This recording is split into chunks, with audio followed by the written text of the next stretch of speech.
One thing that I really want to dig a little bit deeper on is the equation of the question. And something that you said in our pre-call was questions need prefaces, meaning Yes. blank, comma, question. Yes. And I want you to shine a little bit more light on that and maybe give me a couple of examples of what's the best way to deploy that equation. So we work on like a give-get technique where it's like as simple as this. Hey, my name is Beth. What's yours? I'm going to give you some information and then I'm going to get some information.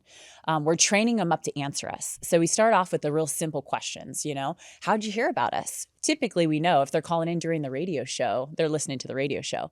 But asking those questions like, oh gosh, was this the first time you ever heard us on radio?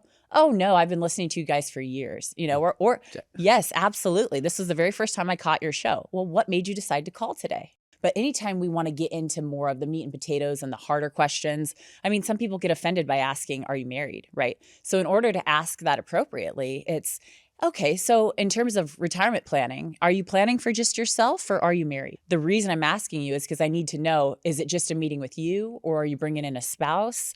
Or are you planning to take care of your 7 grandchildren that still live at your house? Or are we planning just for your lifestyle? And so we ask some of those questions, but very tactfully.